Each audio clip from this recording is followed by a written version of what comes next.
गालव ऋषि से कह रहे हैं मेरी पुत्री की कुंडली देख के बताओ कैसा वर मिलेगा। तो बोले बहुत सुंदर होगा, रूप बहुत सुंदर होगा उसका। अच्छा, गुण इतना सरल, इतना सहज, इतना योग्य, इतना विशेष, इतना अद्भुत कि कोई भी उसके पास बैठेगा, उससे वार्ता अगर कर लेगा तो उसमें एक वशीकरण जैसा होगा, उसी का हो जाएगा, उसके भाव में मोहित हो जाएगा, ऐसा पति होगा। कार्य आदि क्या करेगा? बोले कार्य, बोले एक दिन वो बालक कुंतलपुर का राजा बनेगा।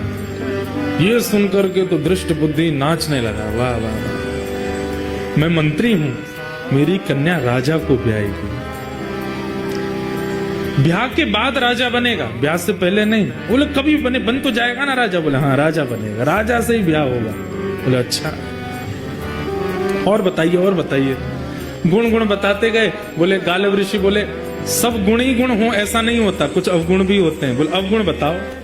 बोले अवगुण ये, तुमसे उसका मेल नहीं खाएगा, तुम्हारी बेटी से बढ़िया चलेगी उसकी, पर तुम्हारी और तुम्हारे जमाई की बिल्कुल नहीं बनेगी। बुद्धि सोचने लगा ये कैसे हो सकता है, मैं मंत्री हूं इस राज्य का, यहां का भावी राजा, उससे मेरी नहीं बनेगी।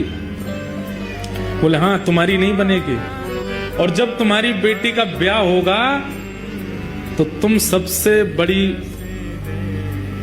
बीच में रुकावट बनोगे। जब गुणों को सुनता है और अब जब अवगुणों को सुनना है तो मेल ही नहीं हो रहा है। बोले जो गुण आपने बताए उसमें मैं रुकावट कैसे बन सकता हूं? सुंदर है, गुणवान है, वशीकरण उसके अंदर होगा, और आप बोल रहे हैं उसमें भक्ति भी होगी। बोले भक्ति की चरम स्थिति, सामान्य नहीं, चरम भक्त होगा भगवान का। बोले ठीक है भक्ति चरम होगी, लेकिन राजा भी तो बनेगा वो कालांतर में, सब होगा, तो फिर मैं बीच में कैसे आ सकता हूं? बोले ये तो समय बताएगा, तुम बीच में कैसे आओगे, तुम्हारी उससे नहीं बनेगी, और तुम हर प्रयास करोगे उसको रोकने का अपनी पुत्री का होने से, और तुम हर प्रयास करोगे उसको रोकने का अपनी पुत्री का होने से।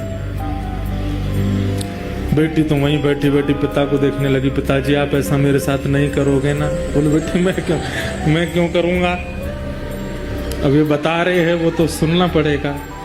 ठीक है, सब बातें बताई।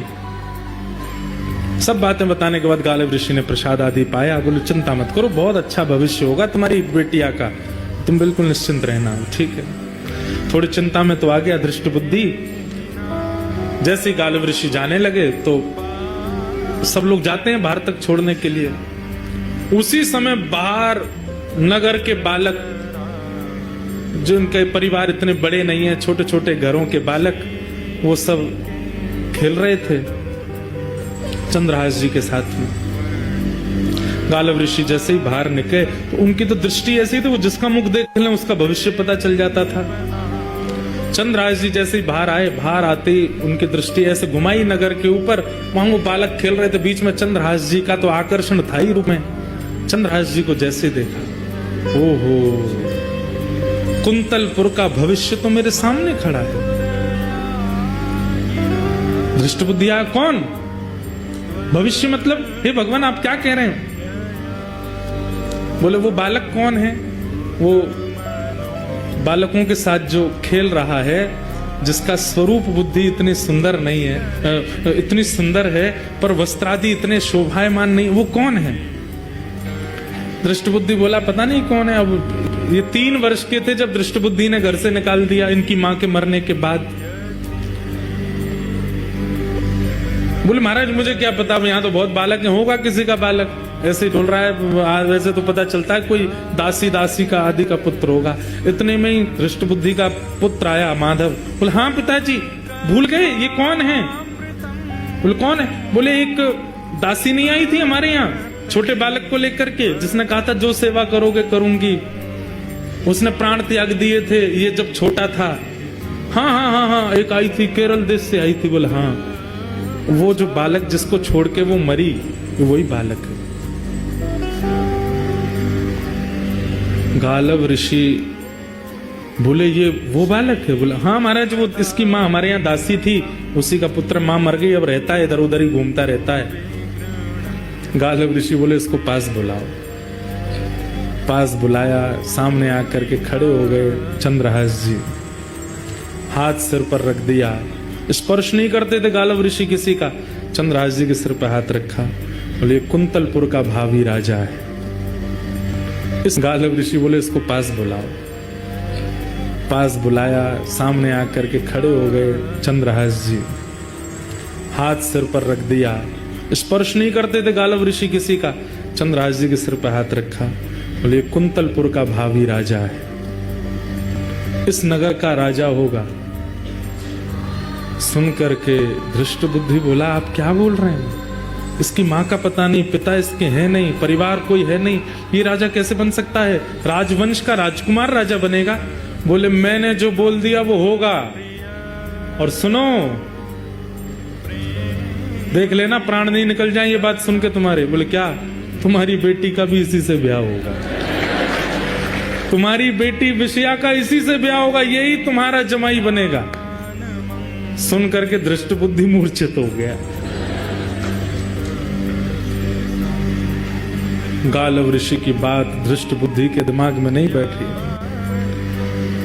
अभी अभी बता के गए हैं कि तुम विपरीत हो जाओगे, तुम सबसे बड़े अनर्थ का कारण बनोगे, तुम हर प्रकार से रोक टोक करोगे, आदि आदि सब बता के गए हैं। और ये भी बता गए कि यही तुम्हारी जमाई है आने वाले। अब उठ करके खड़ा हुआ, जैसे ही देखा चंद्रहास को फटे से कपड़े पहन रखे थे, धूल मिट्टी लगी पड़ी है, सोने का ठिकाना नहीं, बाल कब से धोए नहीं, जटा बन गए हैं। और अपनी पुत्री को देखे विषया को, ये नहीं हो सकता, असंभव है, ये मैं होने नहीं दूंगा। भीतर चलो। बच्चों को भीतर ले गए, किवाड़ बंद कर दी। गालव ऋषि अपना कहका करके सब चले गए वहां से। अंदर आते ही विपरीत प्रवचन करने लगा। बोले ऋषि जनों की कोई बुद्धि तो होती नहीं है, सठिया गए हैं, ऐसे कुछ भी बोलते हैं और ऐसा कोई भाव नहीं है। और बेटिया तू चिंता मत करना, एक श्रेष्ठ राजकुल का बालक आएगा, उससे तेरा ब्याह करूंगा मैं। विषया बोली पिताजी, महाराज जी बोल के गए थे कि आप होने नहीं दोगे ब्याह,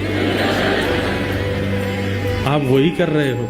अरे उससे ब्याह कराऊंगा मैं तेरा, देखे उसके वस्त्र, देखे उसके कुल का कोई पता नहीं, आदि आदि सब बोलने लगे। बोले संतों की बात ज्यादा नहीं सुनते, और ये सब आपने ही सिखाया था पिताजी, घर में ऋषि आए तो उनके चरण धोना, उनको प्रणाम करना, माला पहनाना, सब करना। आज से सब बंद, कोई संत नहीं आएंगे, कोई ऋषि नहीं आएंगे, किसी की बात माननी नहीं, किसी को हाथ नहीं दिखाना, किसी को कुंडली नहीं दिखानी, और इसका तो मैं देखता हूं क्या करना है।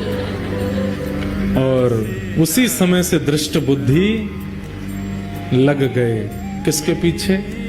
चंद्रहास जी के पीछे। लेकिन दृष्ट बुद्धि ने मन बना लिया कि इसको नष्ट करना है।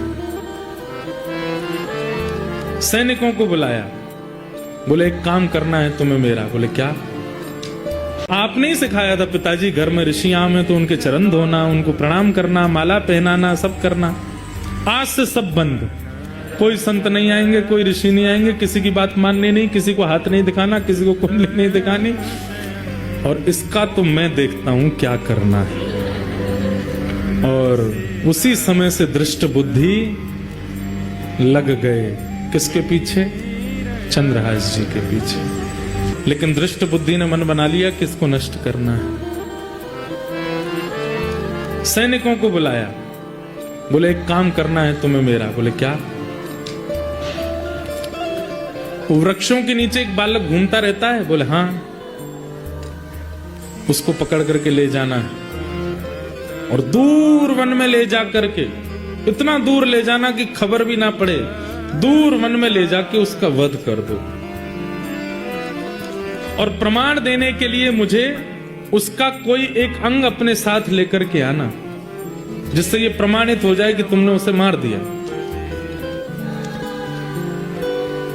सैनिकों ने पूछा महाराज जी उस बालक का अपराध क्या है? बोले अच्छा खबरदार, तुम्हारी हिम्मत क्यों होती है पूछने की? मैं मंत्री हूं, मुझे पता है उसका अपराध क्या है। तुम्हारा ये काम नहीं है कि तुम ये पूछो मुझसे कि उसका अपराध क्या है। उसका जो भी अपराध है मुझे पता है। तुम केवल जितना मैं कहता हूं उतना करो। उस बालक को लेकर के जाओ, कोई देखने ना पाए, बदकों ने कहा महाराज जी हम कहीं गए, हमारे रूप आदि को देख के हमने उसको उठाया, वो चिल्लाया, गांव के लोग आ गए तो बोले रूप बदल के जाओ। बोले क्या रूप बना के जाएं? बोले गले में माला पहन जाओ, धोती पहन जाओ, ऊपर स्वाफा बांध लो, गले में एक झोला टांग लो, संतों का वेश बना लो और सीताराम सीताराम चिल्लाते हुए जाना। सुना है उसको सत्संग कीर्तन बहुत प्रिय है और संतों के पास वो सहज खुद ही चला जाता है। संत बन के जाओगे तो आ जाएगा। सैनिकों ने संतों का रूप धारण कर लिया और संत रूप धारण करके वो सब सैनिक जन गए चंद्रहास जी के पास। चंद्रहास जी बैठ करके भगवत स्मरण कर रहे थे। प्राण श्री कृष्ण, जीवन श्री कृष्ण, मां श्री कृष्ण, पिता श्री कृष्ण, जीवन उद्धारक श्री कृष्ण, सर्वस्व श्री कृष्ण। जैसे ही वे